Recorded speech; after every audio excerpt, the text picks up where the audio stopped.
into bio note, which is an earlier one. Maybe we should have shortened it, but thank you anyways. It's always a pleasure to be participating in TF4 discussions. I'll directly jump into ELIPPATHAYAM.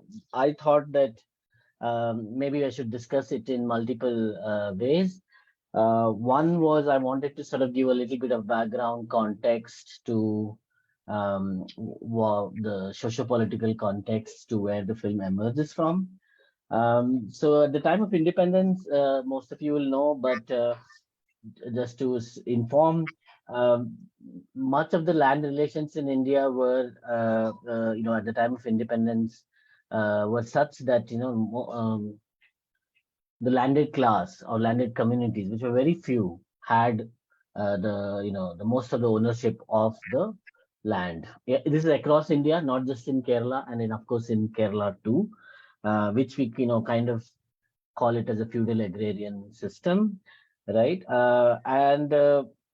But in Kerala, what happened immediately after the organization and the state's reorganization happened, which is in 1956, in the first election, the Communist Party came to power in 1957 under the leadership of the great EMS Namboodiripad. And it was also the I think the very first instance of a political elected communist government in the world, actually. So it's a quite a feat. And the first thing they did was to introduce a land reform ordinance, what was called as a land reform ordinance.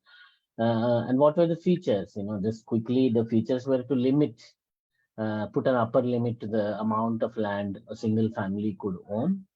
Then also any excess land was distributed among tenants or workers essentially who had worked on the land for many years as part of the feudal setup.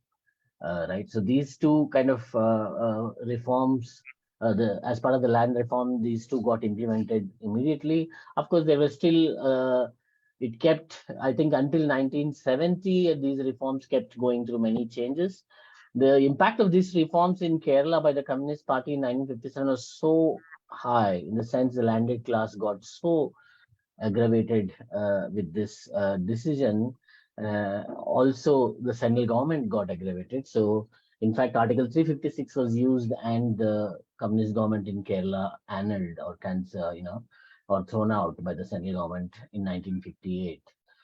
So that's a very unique and first instance. Most of we wouldn't know that Nehru did this too, right? Which is very interesting. So that's a little bit of a socio-political background. So because of such land reforms, which also happened in Bengal and other states slowly, we will see that in Indian literature, film, cinema, or poetry, or theater, you will see that there has been a number of narratives which kind of look at the decline of the feudal system, right? So in that context, I would propose that even Adoor's ELIPPATHAYAM fits into this context of narratives which center around the breakdown of the feudal system. Now, coming to the film itself, of course, as you would have all watched film, what is interesting, of course, is this, the central character that we have, Unni, right? He's played by Karnam Janardhan Nair. Um, what is interesting is that, of course, he's incapable of action or assertive action, rather. And then, very interestingly, his middle sister, or played by Sharda Rajama, is also equally seems to be incapable of action. So and this house, the film opens with this imagery of the old house, ancestral house, with all its decaying key, lock, and then the doorway, the ceilings, the wooden carved ceilings, and then also the clock, which is stuck at some, I think, 6:30 or something like that, for and that's not moving, which clearly spells out, if we read that symbolism that Adoor uses in the titles itself, that we are talking of a decadent place or a decadent society by extension, right? So we have this house which is decaying, and at the same time we have these people in the house who are symbolized by the rat trap, which is the title of the film as well. Um, specifically Unni, because he seems to be the head of the household, right? What I find interesting is the construction of these characters, which are constructed not through direct preachy dialogue, heavy dialogue oriented scenes, but they are constructed through simple scenes where we see Unni incapable of, for example, crossing a puddle to go to a wedding, or incapable of getting up from his chair to shoe a cow, or incapable of even in the night going and saving his coconut trees. So, his only answer seems to be just call Rajama and she will do it. If she's also incapable, then let it be. Right. So that I find that cinematically kind of quite an achievement to be able to create these scenes through this small, what could be termed as a very mundane day-to-day activities. Adoor spells out the character to us in detail without having ever to tell us in the film dialogues that Unni is lazy or Unni is incapable of action, etc. Right? So, and he does the similar to Rajamma. I mean, she has so much anguish, so much tragedy. She's not being allowed to marry by Unni, but there is, interestingly, she also doesn't seem to be capable of any action. She doesn't know how to get out of this. The only way she gets out of this trap called is the house is that she's dead and she's carried away by as a dead body, right? Which is whereas if we see the young which sort of are representing a certain, I would propose that they're also representing a certain level of modernity. The ideas of modernity, for example, the role that Jalaja plays, Sri Devi, um, is, education becomes her agency, and which is an outcome of modernity at the time, and she, knows her way out, escapes by, eloping with someone. I mean, at least that's what we can discern. There is not clearly spelled out whether she elopes with someone or not, but she vanishes. She escapes this trap. Similarly, the boy who comes, the Dubai from the return, who also sort of represents the modernity, and it's very clear that people like Unni at that time were not accepting this modernity. He completely derides the young boy from who has come, Matthew, I think his character's name is, who's come back from Gulf for a brief vacation and with his sunglasses, etc. And but Uni doesn't seem to acknowledge that this as progress or this as a change. Um, Essentially, of course, we can say that this film is studying the characters which are stuck in, or which are responding to a social upheaval, right? Essentially, a social political change. It's a big social political change. This whole land reforms thing for this landed class, and they are responding in their own different ways. Each character is responding in their own different ways, and the amusingly, this character called Unni is unable to do anything about it. Which also I think spells out, as a fellow colleague of mine pointed out in some discussions before, it's also a crisis of masculinity of the time. When the socio-political changes like this were happening, and across India, some of these men could not know how to deal with this change, this loss of power, loss of absolute power. In fact, in the sense, Uni's character is the symbolic of the power the feudal landlords class had, where he doesn't have to move a muscle. So what is interesting is once that power is gone, he transforms it and projects it on his own family, which happens to be Rajamma in this case. And that also diminishes the moment she dies, and then he doesn't know what to do. And the paranoia builds up to a place where he's hiding himself in the house, and then he has to be forcibly taken out and woken up by being thrown in the pond.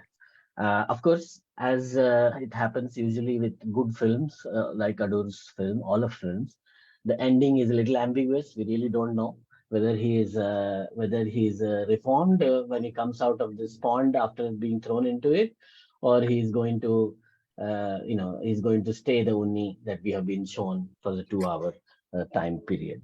Right. But what some things are very interesting, which I think I want to sort of also open up for discussion, is the sort of the fear of the sexual intimacy that has been depicted with respect to the servant lady who stays on this their estate, and Unni, it seems like he's also fearing sexual intimacy, and which she takes advantage of, and creates her own agency in a way to deal or negotiate power with this guy, right?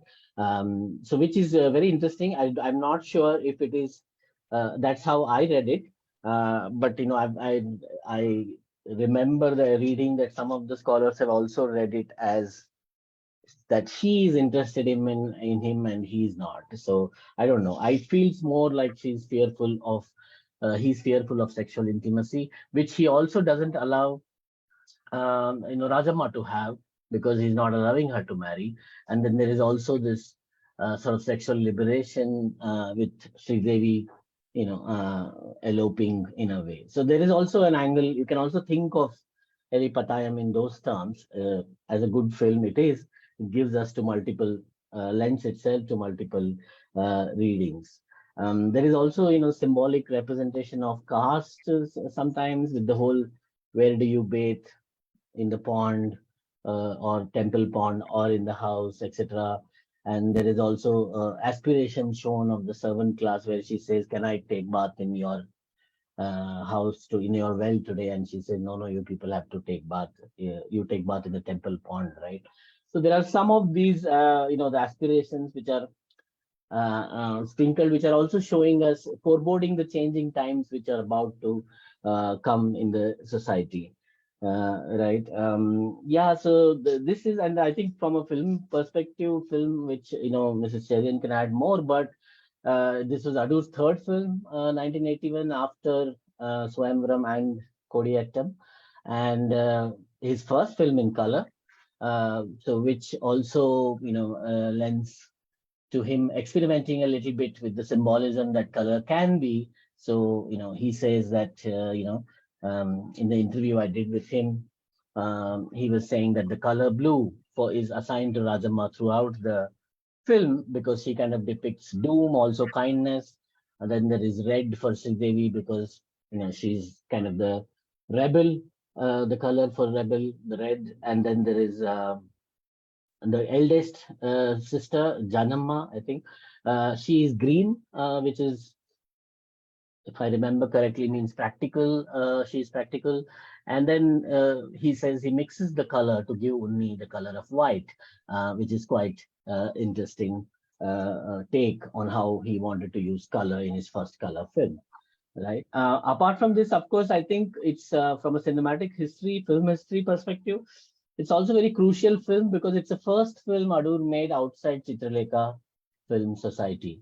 After he left the Chitralekha Film Society due to all the power equations that were going on, and he was disappointed with it. He has, I remember him telling in the interview I did that he was very disappointed with it, and making Elippathayam kind of was a redemption for him. Luckily, he found the producer, Ravindranath rather, of General Pictures, who also happens to go on to produce Arvindan's films as well, and some more of Adoor's work as well. So it becomes, Ravi becomes a key production figure in terms of, if you look at Malayalam New Wave, with him being interested in producing work of Arvindan and Adoor. Right. Recently, he's with his permission, they restored Thump. Arvindan's film was restored. I mean, of course, Ravi had to give permission to do that, which was done by Film Heritage Foundation in collaboration with, of course, the Scorsese Film Foundation. So yeah, this was a little bit about the film. I think although the film is made in 1981, the story is set in 1960s. I would say after the land reforms, immediately after that. The best part is the cinematic treatment, where Adoor doesn't rely on dialogues or tricks or any of that, or too much of dramatic music or anything of that sort. Rather, he relies on mise en scène, which was his forte, And also like Satyajit Ray, very much I see a lot of similarity in the work of Adoor and Satyajit Ray, where the screenplay is very detailed. There is a lot of focus on mise-en-scène, so every object is there for a meaning in the screen. So every object shown on the screen has a meaning, and they are all placed with the meaning, and how camera moves is to evoke meaning. So that's something very common between three filmmakers. I find Adoor, Girish Kasavali, and Satyajit Ray, who were all very good with their screenplay writing and direction. Of course, one unique thing about Adoor is that he doesn't like to show scripts to his actors. So he believes that the actors should submit themselves completely to him and trust him. And so in a way,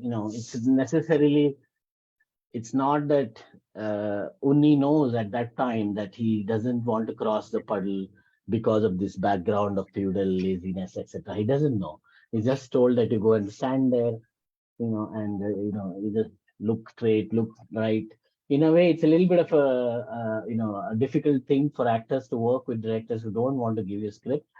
But it shows the director's craft, how good it is, that he has the complete control of it. So he doesn't need any other input. There is complete control of where the camera is, where the actor should be placed, and what he should be doing, or he or she should be doing, and where the object should be. So it's that way, Adoor is an auteur, what we can call as an auteur, very much an auteur in the tradition of Indian filmmaking as well. And he has remained an author, at times much opinionated, which recently has been a lot in the talk in the press. But yeah, it's a delight to introduce this film, and I hope I can respond to whatever some of you might have to say to this. Thank you. Thank you, Basav, for opening out some of these points for discussion. Cherian, sir, would you like to come in now? Yeah, some factual things which Basav said. Actually, Communist Party ruled Kerala for two years, 57 to 59. I was born in 58, so I keep saying that I was born in the Communist Kerala, not in the but part of independent India. So that way, that is one this thing. Plus, land reforms happened. What worried these people is that you see this lady, the lower caste lady, who was staying there in his plot. See, the landlords were forced to give 10 cents of land to them wherever they stay. So it's like it's like forced on the landlord. So they had no choice. So you see the relationship between the lady and Unni defines that, because Unni is puzzled because this lady has the power of the law and to enforce what she wants, as far as the landlord tenant relationship is concerned. And most of this landlords had so big plots where they put one of the workers in the middle of that plot, and the law says it is up to the tenant to move to one corner of it. So it was like the whole social equations got changed. That's one of the reasons. It's not just sex alone. She's almost teasing him, like, I know you can't do anything because the law is with me, society is with me, that kind of thing. Second thing is on Chitralekha. It's not Chitralekha Film Society. It is Chitralekha Film Society died in or became inactive in 86.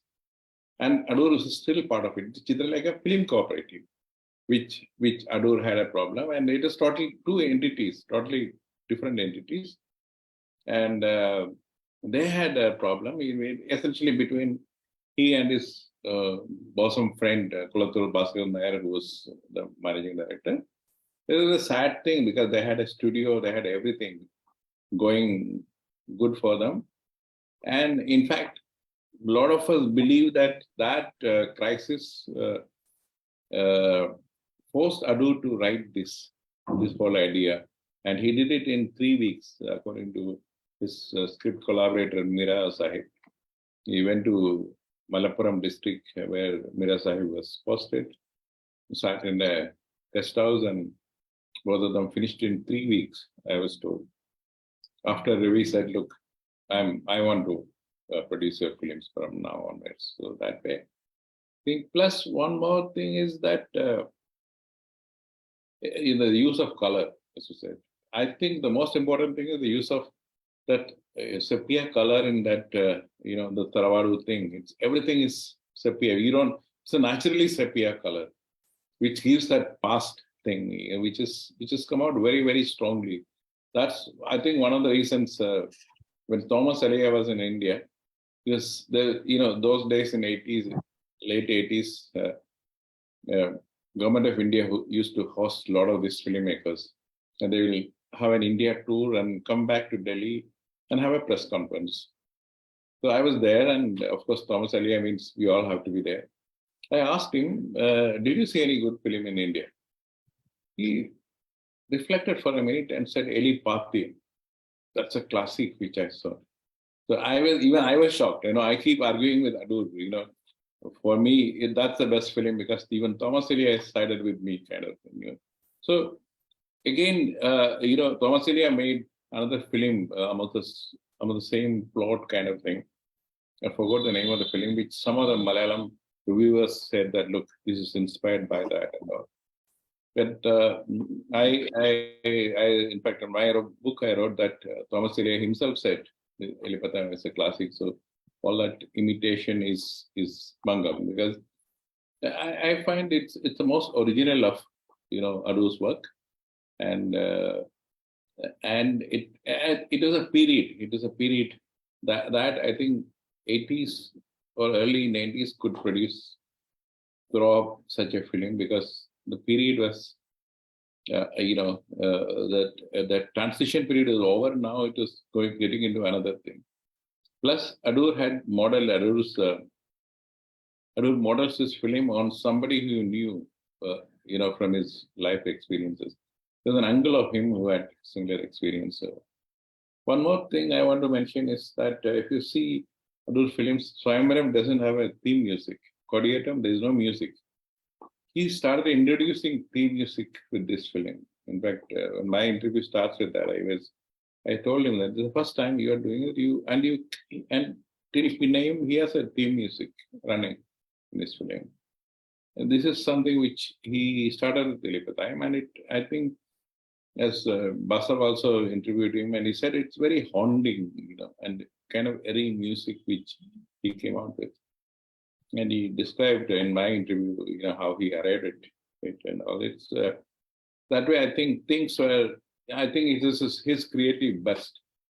ELIPPATHAYAM, Mukhamukham, Anandaram, and Vidhayan. I think his creative best began to happen. His creative best period, I would say.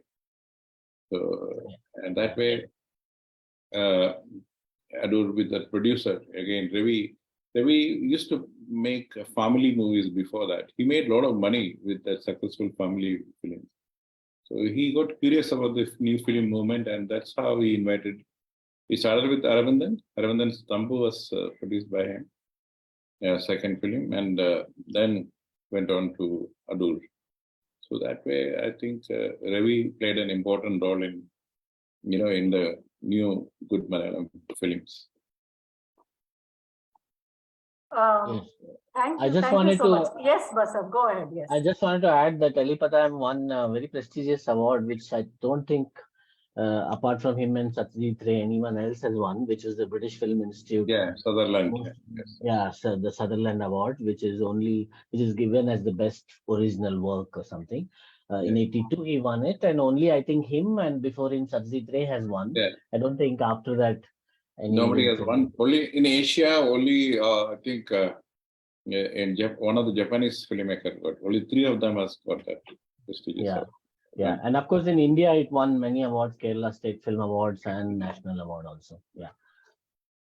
And especially for audiography also it won some award. I can't remember right now, but I think there was an award for the sound design by M.B. Srinivas. for the film. Yeah, just wanted to add those two bits. Okay. Anyone who wants to come in on the discussion at this point? Yes, Geeta, please go ahead. Yeah, thank you. Thank you, Basav, for your introduction. One of the first things that struck me while watching this film was the character of Rajamma. Somehow reminded me of Neeta from Meghe Dhaka Tara. That relentless service to the family and at the cost of her own life in the end. So, I mean, that kind of, it resonated for me, this character from Meghe Dhaka Tara. And the way she's, the composition is very interesting. Whenever she appears on the screen, she's invariably framed, by doors or a window. So that was also a very interesting thing, because doors that she can never, walk out of, except in the end when she is carried away. And she cannot spot the aircraft, that is flying above their house. And it is her younger sister, Sridevi, who sees it.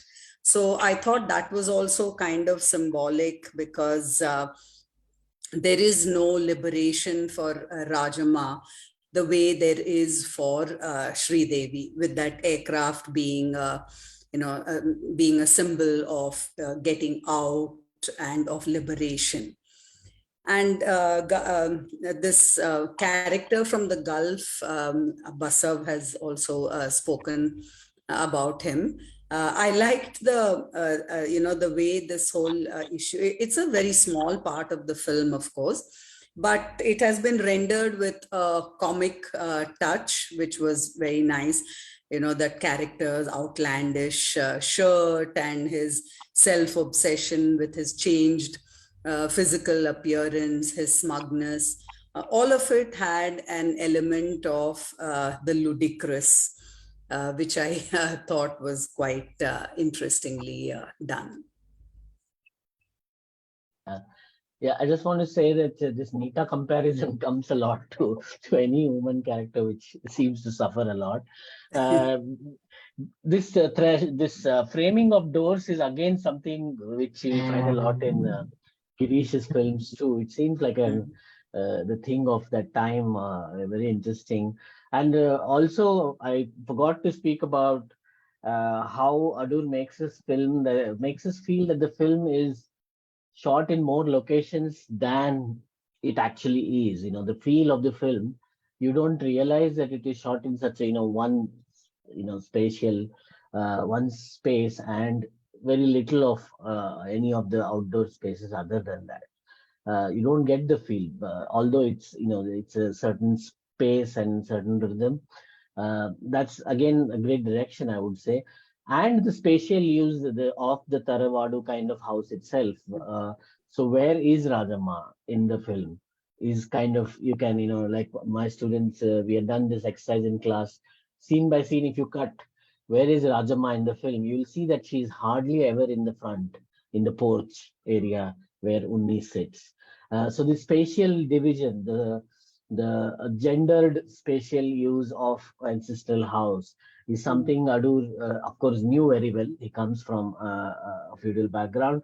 So, he kind of used it within the spatial architecture of the house. So he played with that. So we see the backyard only with Rajamma. We never see Unni in the backyard, for example, right? The back door and all that, right? So that kind of spaces used. There is also a lot of symbolism, when that uncle, Keshav uncle, I think he comes, he says, the times are changing, the rains are also not coming on time. Many of these lines hint at changing times. And the liberation part, I just want to say that my reading is that Rajamma just doesn't want to see the way out.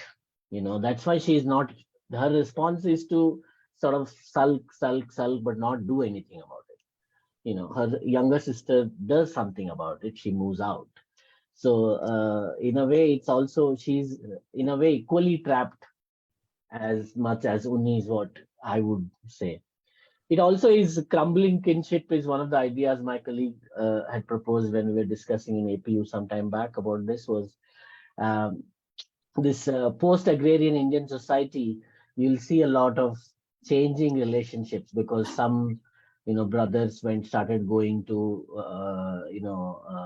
cities for work, education, and the eldest brother or the whoever was the eldest in the house had to take care of siblings. Many of us would have seen this life in our parents, etc. So the post-agrarian Indian society is quite the relationships are changing. It's no longer the same kinship that was there prior to that, which is evident in Vada Chirebandi, Mahesh Chalkunchwar's most famous play, also in Jal Sagar, Satyajit Ray. So that's why I said this is again a trope which is much experimented with. Sorry, long ram. Anyone else wants to come in now? I was also like Geeta, I was also a little bit reminded of Neeta, and also another film, and I mean the novel, of course, Kanuru Heggadati, where, the tying up with the crumbling feudal order and masculinity, as it is done here in this film, we can also see in Kanuru Heggadati. Basav and I have maybe we are, our point of view is converging, but the way, I'm not sure, but the way I see, this Unni, there is certainly a crisis in masculinity coming from many sources. One, there is no, marriage is not the site in his case of exercising masculinity. There is no woman, there are no children, and his, hold on the property, particularly in the context of land reform, is also somewhat tenuous. It's depleting. So it seems like he requires these two women, the two sisters, to shore up his masculinity. And somewhere, I feel that Rajama has internalized this function, that, that her task is one of shoring up her brother's masculinity. I mean, all those things that, we see, for instance, his fear of the rats, and these two women rushing to ensure that he has a good night's sleep. I mean, so they're very, or at least Rajama, more than the younger sister, is very protective, as if this is the last veneer, and the last citadel that needs to be protected, without which the whole feudal order will crumble. What is her investment in it? And you can see her raging, when Sri Devi runs away and he does nothing about it. When she says, this is such a hell and I want to leave it. So what is it that keeps her invested in it? Probably it's, this larger cause that she feels that she has to kind of keep whatever it means to keep the Tharawad together. And as we see, once she goes, everything just collapses.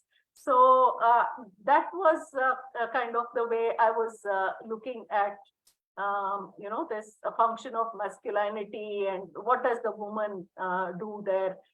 So she can't be subversive because she's very much implicated in this task of keeping him as the symbol of the feudal order and keeping his ego intact in some ways, though he's so undeserving.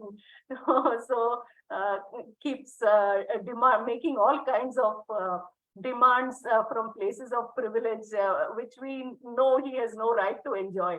But that I thought was one of the, I mean, that was my reading of Rajama in this film. And so I thought her more complex in some ways than Neeta. Yeah, so yeah, Babu Subramanian has unmuted himself. Sorry, I think I took a little bit long. Yes, please go ahead, Babu. Well, yeah, that was a very good introduction by Basav. Can you hear me? Okay, yeah. Yes, we can hear you. And yeah, also very useful insight, from Cherian, Geeta, and Nikhila. Yeah, this is certainly a classic film. And yeah, one thing that's interesting about many of the films of Adoor is that, the approach is that of a biography from Kudiyetham onwards. Kudiyetham, ELIPPATHAYAM, Mukam, Anantaram, even Kathapurusham. They're all like a biography of an individual. So that's something interesting, about his approach. And another interesting aspect about, ELIPPATHAYAM is that, see, the film grammar says that we should start with the establishing shot, then only, go to a medium shot and then go inside the house or whatever. Okay, so you show the Tharwad in the, from the outside first, and then you show the door, and then you go inside. Whereas the film starts with the door, and then it goes inside. You see the keys, and then I think the part and the grandfather clock, which has stopped working and all that. And then the camera comes out. You see the roof, and Roof with a crow on it. Yeah, exactly. Yeah. And then the external view of the Tharwad. Okay, I think it was very important for Adoor to bring home the point about the claustrophobic nature of the house. Because if you start from the exterior shot, then everything is nice and peaceful and calm, and it gives you that open kind of feeling. He didn't want to start with that. He wanted to start with a closed feeling. So you have the closed door, and then inside everything is claustrophobic. That's something very interesting, I thought, because mostly directors, they leave the filmmaking part to the cameraman. And Tarkovsky says that the director is very often is a witness. Okay, the cinematographer, he cranks the camera. Okay, the actors act, and then the editor, he puts the reels together. Okay, so the director ends up as a mute witness. Whereas here you can see, the brain behind the film, it's constantly at work. It's not allowed the cameraman to show, or the editor to start with the external view of the Tharwad. I thought that was very interesting. And yeah, a few other points. Yeah, well, the house itself is a trap, as Basav was saying. And what is interesting is that the attic, which Sridevi opens to take the rat trap out, that is also like a trap. And she opens a door and she goes inside. There's a rat trap and there are cobwebs on it, and then she has to dust it and take it out. And then the extra, excellent shot of after catching the rat, the three of them, they hold it and take a look at it. And so you have a rat trap, inside which there's a rat which has been caught, and even Unni is like a rat who's been trapped, and he in turn entraps the other two. That's I think extremely interesting shot, and it's full of meaning. And yeah, what yet another aspect of the rat trap is that Adoor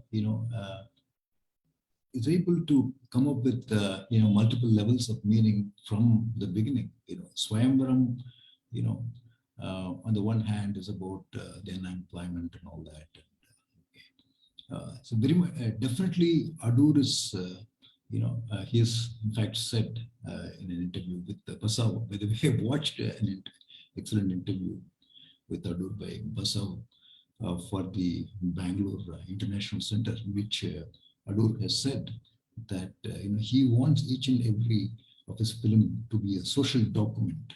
Yes, they are social documents at one level, but he always brings the other levels. For instance, in the case of Swayamvaram, you have the epic is definitely there. Okay, by way of Sita, the name of the character is Sita, and then you have several other narrative elements in the film.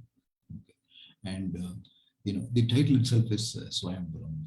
And Kudiyatham again, I don't want to go into details, but again, the title, suggests another level of meaning.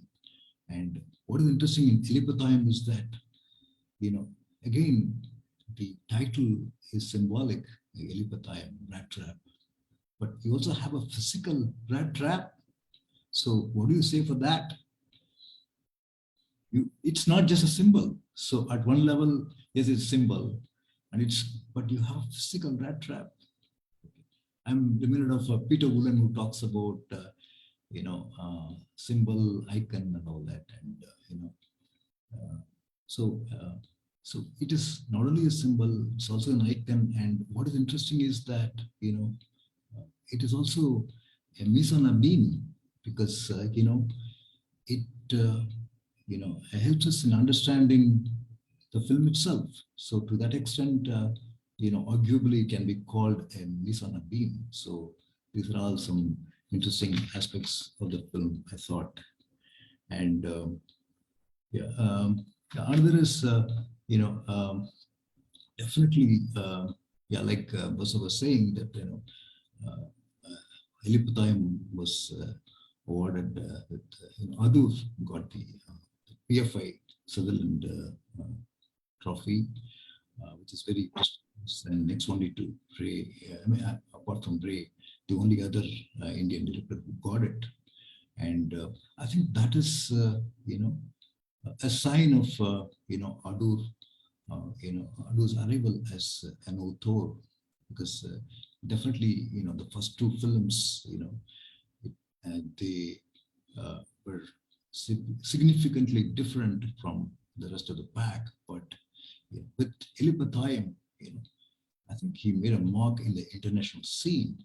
And, Cherian has, in fact, included it in his top 10 films for BFI Sight and Sound, poll. He was one of the film critics who were asked to give their top 10 films.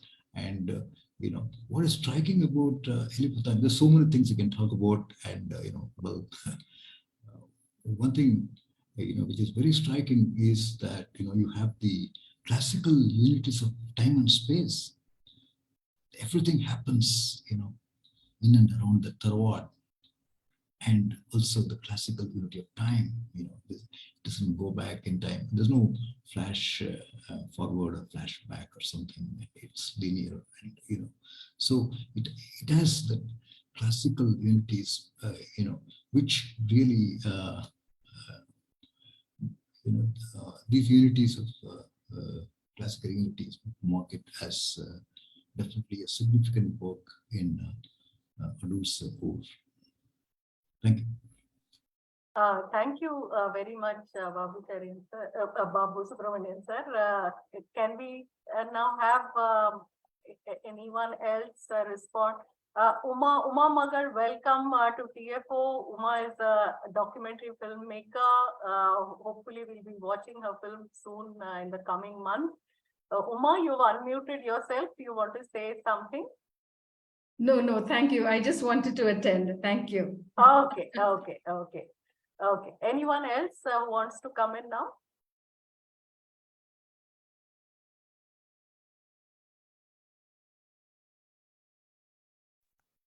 If not, I have something to say. So Yeah, sure, please. if no one is keen to. No, I just wanted to respond to this crisis of masculinity, which is also manifested in other narratives like Vada Chirebandi or Jol Sagar also, right? But it's also about crisis of masculinity depicted in terms of how feudal men depended on the labor of someone else, right? So there is that is why they are not capable of labor themselves. So they always dependent on labor of someone else. So once the hired labor is gone, there is the labor of women in the house in a way. So that's the kind of there is also that reading you can make about the film about how the labor is distributed in a post feudal society. It sort of transforms or it falls upon the women of the feudal household to shore up the men, like Professor Nikila mentioned a while ago. Um, yeah, I wanted to also respond a little bit to Babu. Great point about the biography. I had not actually thought about it. Now that you say, I think uh, yes, a lot of biography, and it's also biography of all the films are biographies of people who are sort of responding to a new development, social development, right?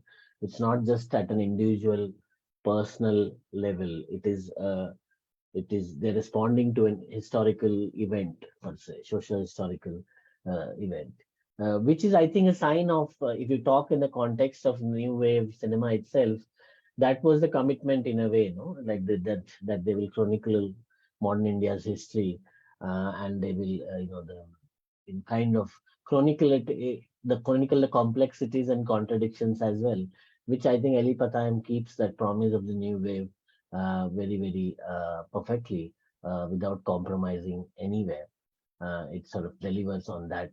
The If you read the New Wave Manifesto, which was written by Mrinal Sen and Arun Kaul, very clearly they wanted to show the social realities with all the complexities without any decorative elements. So that, I think, Elippathayam delivers remarkably well, because most of the times these are the films which like films like Elippathayam. I know people, professors, history professors using it in class, philosophy professors using it in class, psychology professors using in class, culture studies, of course, and film studies. So it's a if it's capable to sort of that's the I think that's it says in itself how much the film can lend to, because it's also psychological study of one person in a way. So the psychology is also part of it, the paranoia, and should we like one psychology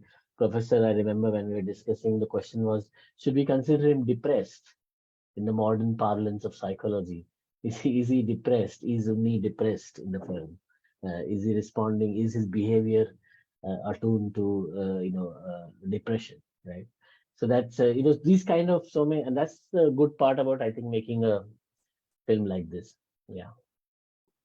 Yeah, and I mean, yes, it is a masculinity which is, parasitic, the feudal masculinity, which depends, as you said, on labor, both in the domestic sphere as well as the outside. There is someone who is actually doing the work in the fields and so on. Concomitant to that is also the spheres where you would expect him to exercise his masculinity, for instance, in restraining Sridevi. I mean, that is what is the staple of most films, brothers who, kind of regulate their sisters' sexuality and marital partners and so on. And at the point at which he reads the letter, we think that there is something that is going to explode, and nothing happens. So again, it seems as if, at every sphere, the thievery, the coconuts getting stolen, there's nothing that he does.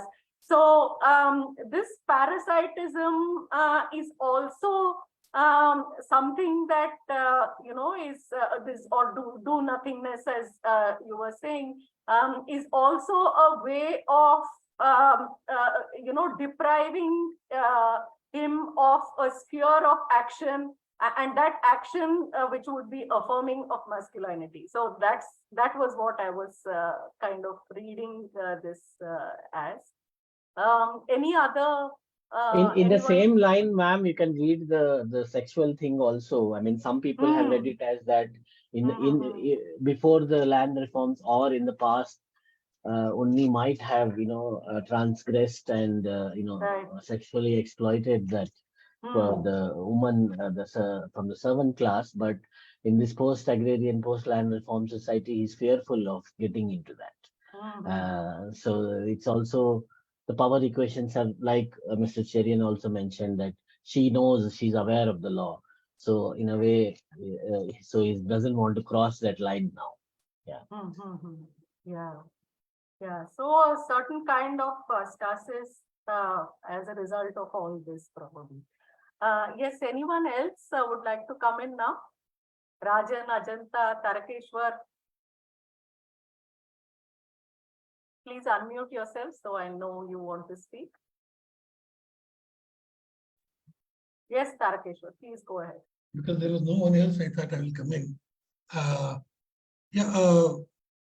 I agree with what the others have already said about the film, but I was also trying to pose a larger question, not about this particular film per se, but about the two events that seem to have rattled our intellectuals, both literary as well as in this filmmaking. One is partition, other is the land distribution. So there's a lot of churning that has happened over these two events. But the reaction, the way the reaction to these two events is slightly, it produces some kind of uneasiness within me. I'm not saying anything particular about this film because it's much more nuanced. Maybe the problem is also the way the dominant viewing of these films. But the text itself is much more nuanced, I would say. Why I'm saying it is, in spite of the land reforms being executed, we know the problems that exist in the execution. It is not that these landowning communities have completely crumbled down. They hold their fort. In fact, this, as you said in the beginning, Basav, the sacking of the Communist Party in Kerala by the Nehru regime itself shows that the way they wielded the power against this government, which tried to do that. And we also know how even in North Karnataka, the land reforms were subverted, and not only in every other place too. How it has been, the sting was taken out of it. And also the people who got the land losing it again. I don't know why we don't have classics about that. Then this particular event is something that worries me. Because again, looking at this text, this is much more nuanced. I agree with all that has been said, but look at the fringe characters and their responses is varied. There is a older generation who doesn't want to take the money, but still want to work for the Tarwad. And he knows that the man of the house is not doing anything, but still he wants to contribute to that. Though his son is already there in Dubai and he's sending money, he's constructing a house for him, but still that dedication to that Tarwad is quite interesting. And the son, he doesn't bear any ill will towards the Tarwad. He comes and he talks to them, though they keep him outside of the house, and the way they react to him, he comes there. And then this lady too, whatever that might have happened in the past between the protagonist and her, but still she has some kind of soft corner for that house. In spite of whatever the way you interpreted her reactions, I agree with that. So this varied response from the old generation and the young generation and this woman that kind of nuanced understanding of the Tarwad, I don't see in the characters who are part of that Tarwad. I think that is something that we need to look at more carefully in the context of this text. It is not that something has been wrought on them. That is absent in the text itself, that there is a land reform and things like that. But it's more the inaction within the Tarwad that propels them to that particular end. And it is not a tragic end. It doesn't allow us to mourn about them. We don't sympathize with them. We blame them for not doing anything about it. So in that sense, it is not a tragic mourning or criticizing the land reform itself. So in that sense, the text is more nuanced. And but the way we generalize about and I don't think even today the Nair community has lost its value. It still controls so many things in Kerala. And how this capital, the land capital, gets transformed into something else. Maybe by other Tarwad, only in the case of this Tarwad, because of the inaction of these characters, they were not able to easily shift to new ways of developing their capital, whether cultural or material capital. So in that sense, the text is itself is important. I think I will stop here. Thank you. Okay. Nicola, can I come in? Please go ahead. Okay. One, Tarakeshwar, one correction, factual correction, which is that unlike maybe Nehru dismissed the communist government, but the Congress party also continued what the communists started as far as land reforms are concerned. They also took it to their agenda. So if you look at Congress party, the political people will say that Congress party is a socialist party in Kerala, not in other places. And the Nayars, as you rightly said, the Nayars were as a community hit most by the land reforms because they for generations had this cozy existence which was broken, and most of them didn't know what to do. In fact, if you talked about the people around him, like I was though I was born in a Christian family, the Christians and Nayars are like almost parallel communities in Kerala. So my father also had a land, and there were a few lower caste families attached to our house when I was growing up. They were all, it's not just work. They were emotionally attached because for generations this was continuing. So that's why the fellow comes and old man comes and says that, look, I can't continue, but as long as I am alive, I'm going to continue. So it's also a human bondage there, So and more of it, Adoor's, the depiction of the social reality and even the personal realities in that house, which is totally you can't find anything more perfect documentation than in Adoor films about Kerala society. One can say. Basav Biradar was not a Congress CM; he is a CPI fellow, supported by this thing for your this thing. So Adoor's I think strength is that he the personal mannerisms to people's etiquettes, between people, the way this thing. You remember the way he put, Unni, he saw water in that road and he couldn't walk. But there's a boy coming with, with some of these things, and he's walking happily, merrily, playing with water. So these kind of things are etched, in Kerala countryside, which he takes it as if like a photo reality, and he plays around with all these things. And then I think Babu sir said about the dimension which he tried to give. Yes, the house itself is a rat. Is equated with the rat trap.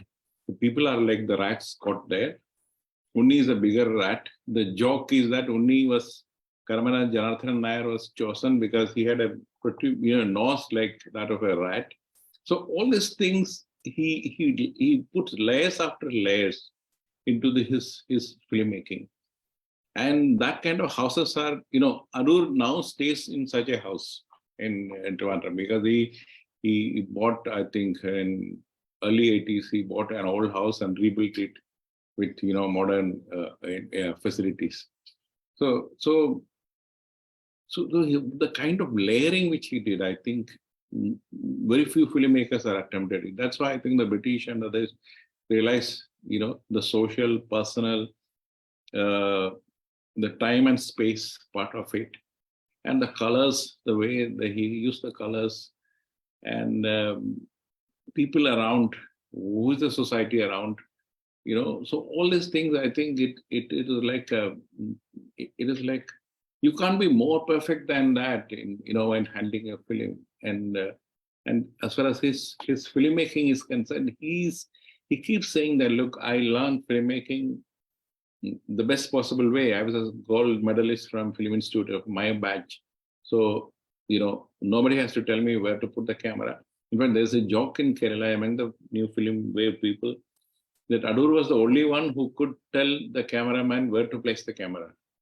Others couldn't because they didn't know the craft that much. Adoor was the only one. So I am many times asked, was that shot very deliberate? He looks at me and dismisses me by asking, saying that each thing which I did, each frame is a deliberate frame.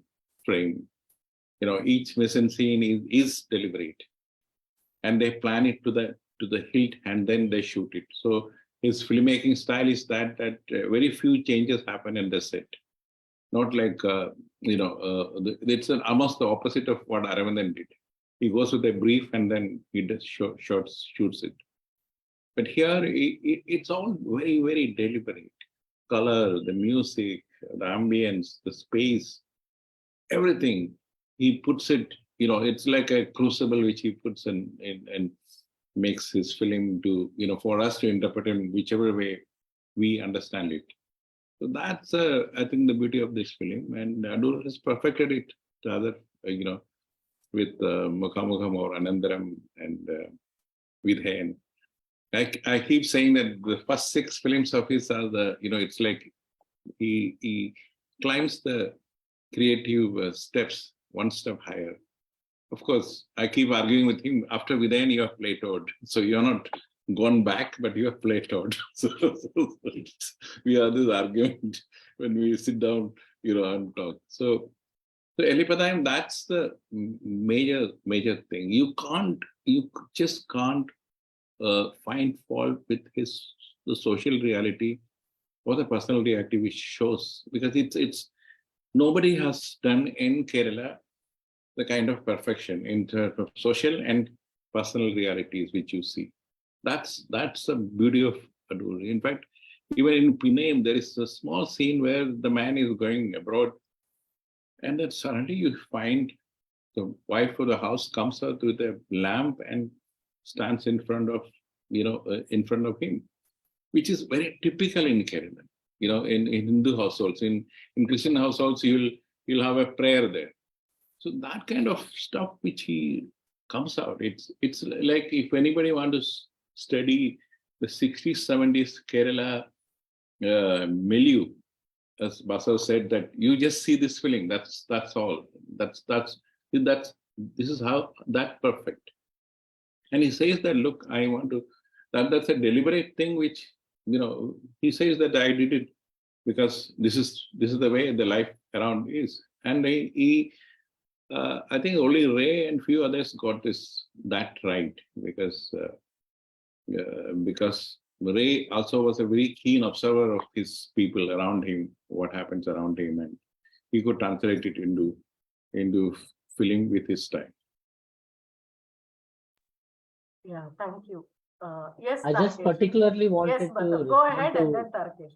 Yeah, sorry, I wanted to respond to Tarkesh's point because that's also something I have been looking at. Even the recent film Gamak Ghar, If you haven't, I don't know if you've seen this, the Maithili film by Achal Mishra uh, came in 2020, I think, which is about again the breakdown of the. It's actually the physical breakdown also in that film of the house, the ancestral house, the Tarawad in Bihar terms. Right. So similarly, like Tarkeshwar would know the text of Chiravana Chirabandi. I think there is a preoccupation here with uh, putting the camera or the protagonist as the feudal man, and then the feudal family per se. There seems to be an interest in trying to understand the feudal family background. Maybe it's the agency of the people who wrote and made those films with their personal experiences of coming from that background and reinventing that power culturally, like you mentioned, with making texts about the breakdown, decline of feudalism in a way, including Kuempu's Kanuru Hegarthi. Right. So that seems to be very interesting.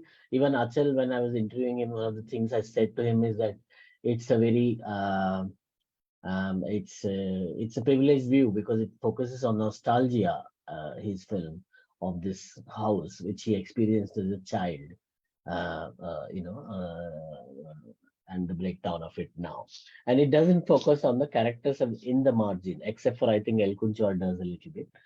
So this is a quite interesting point that you have raised, and I feel it's a whole PhD thesis to look at all these texts together and see what they are wanting to say differently, and why this particular trope seems so much of preoccupation. In case of Adoor, I think he had a particular interest in servility, because the servility that he shows of Rajamma here, you can see in Videhan also, which the whole film is based on the servility of the servant of the feudal lord in Videhan, right? So I think he's philosophically interested in why people become so servile. Why do they, despite so much happening against them, why do they keep giving? Keep serving the master, which is a very, I think, a philosophical question for an artist like Adoor. So these are the two things I wanted to say to you. I think I lost a little bit, but maybe later we can come back. Yes, Tarakeshwar. Yeah, no, I agree with everyone when they say the way Adoor has made this film very nuanced, and he should be credited with it. But my only caution was about looking at it as a kind of social documentary. Yes, the mode of representation adopted in the narration is social realism. But what comes of that social realism, what this social realism represents, need not be the social reality. And assuming that there is one social reality itself is highly problematic. I would again say that if you look at Ningalana Communist Taki and the counterplays that have come out over a period of 4-5 decades now, or even 6-7 decades, then we see the kind of debate that is happening about the reforms that have happened within Kerala. So that is much more debate. So in order to understand reality through films, we need to see the various representations of the social churning that has happened in this state, rather than simply looking at one particular film and seeing it as a kind of social documentary. That's where I was saying that you need to exercise caution rather than simply taking it as a social. Yes, the mode of representation is social realism, but what gets represented through this need not be the social reality, or need not be the only social reality. So there are always different perspectives about the quote unquote the reality. That's the only caution that I wanted to bring in. Thank you. Okay. Anyone else who wants to join the discussion? Nikhila, may I? Yes, I have a comment. yes, please. So, I really enjoyed the discussion, and I was really struck by several points that both Basav and Cherian sir made. But I kind of agree with what Tarkeshwar was saying. Again, I don't know the Kerala context. I'm thinking of something like George Shagor, which has been mentioned several times. Similarly, Rai's obsession, or he's very captivated by this dying social order. And clearly there is a point of view that he takes. And here it's also aligned with appreciation of culture and the fine arts. And I think, therefore, we can't assume, as Tarkeshwar was saying, that either social reality is something transparent, that can be simply captured, or that there is no point of view. But what I found really striking was the point that Basav made, and I don't know if this is also what Satyajit Ray is trying to do, trying to understand why people are servile. So I don't think it quite fits into his oeuvre, but I had not thought of this in his term, sort of the films in this terms. But another film that I was reminded of was, Remains of the Day. And that's a very, very different context. But again, somebody who's deeply attached to this kind of dying order. So clearly, this is something that great minds have kind of, sort of gone to, minds much bigger than mine. But I had looked at it, clearly in terms of this. So why are these feudal landlords portrayed so sympathetically? Why not, the guy who's actually, serving the landlord in George Chagor? There also there's a crisis of masculinity. He cannot celebrate his son's birthday, and and we were discussing this the last time as well. The sham that land reforms became in Kerala, in West Bengal, and Mahashweta Devi is a good kind of sort of she, but there are many others, and how really the feudal gentry completely, in some ways, retain their sort of iron clasp over the so-called new order.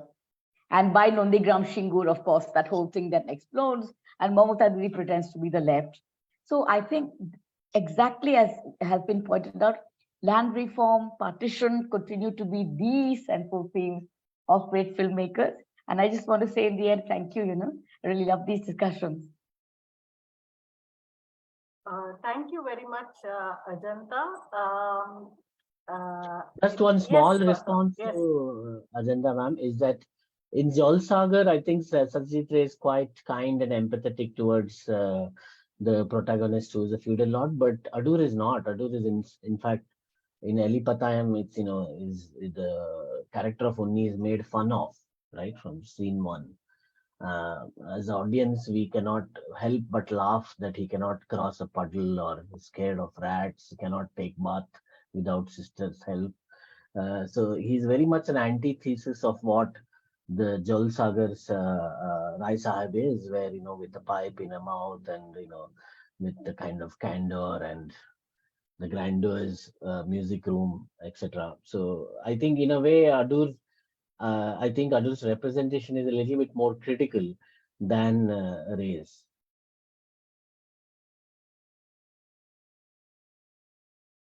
Okay.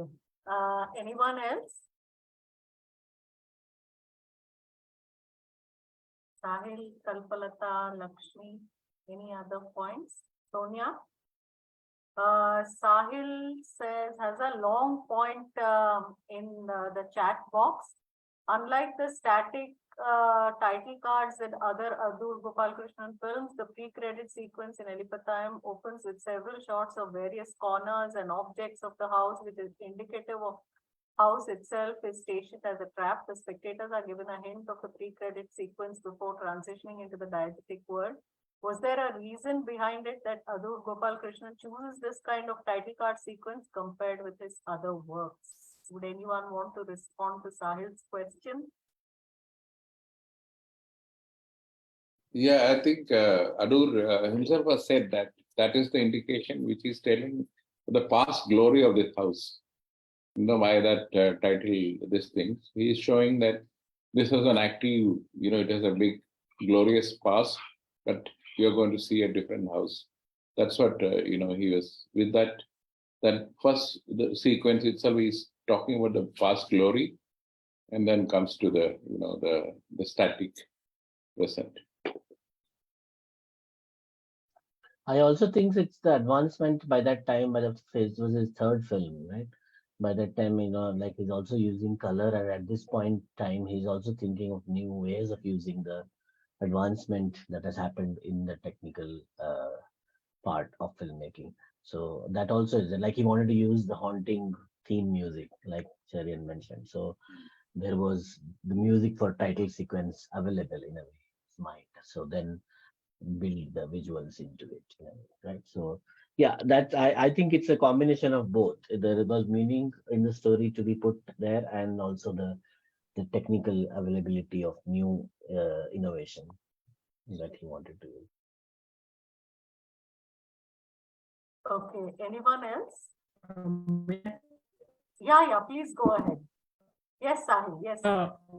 As far as the films I watched about Adoor Krishnan, I didn't found that except Swayamvaram and Elippatthayam that he uses this movie card sequence as compared to Vidhayan or Mathilukal or Anantaram. That's why I asked this question. Yeah, Sahil, you are right, because he himself says that he doesn't want to repeat what he did in his previous film. So he keeps innovating. That's why one of the reasons why he makes movies in 3 years or 4 years is because of that. He says that, look, I want to forget what I have done and create something totally new. And that's one of the reasons why, the style, each one uses a different kind of ambience with different kind of styles. Okay. Thank you, sir. Yeah, any other point? Okay, if there is no other point to be that is forthcoming, I think Lakshmi has a point to make in the chat box. His criticism also comes from his love of his community and lament over his community's collapse, perhaps. Yes, anyone wants to say anything to Lakshmi's comment? I think yes, because of course he says that in his many interviews that he knew people like this, right? Particularly one of his uncles, and that's what Unni's character is emerges from. Of course, it's not exactly what his uncle was. It's heavily fictionalized, but the inspiration comes from the life he had seen. I remember he told me that when he was growing up as a teenager, he saw his own feudal house breaking down, right, in 40s. By that time itself, the undercurrents were there and times were changing and all this, right? So that time he saw many of his relatives, and I also feel this is true of all these most of the feudal narratives that we talked about. Ray comes from a feudal background, so he had a clear understanding of making something like Jol Sagar. El Kunchwar said his whole play was based on his own family story. So in a way, the authorship of many of these narratives have come from people who have experienced their own, in their own lives, this breakdown of community. In a way, these are all versions of Chekhov's cherry, or Indian versions of Chekhov's cherry orchard, I like to say many times. Yeah. Yes. I think Adoor, like anybody else, if you look at John Abraham's films, is most the most clear film is about his own community, that the Christian community of the Kutanad, Cheriachente the cruel deeds of Cherian. So people tend to understand, or they can take off on their own community, their own personal experiences better than hearing from others' viewpoint. That's a fact of life, and I think most of the artists are doing that.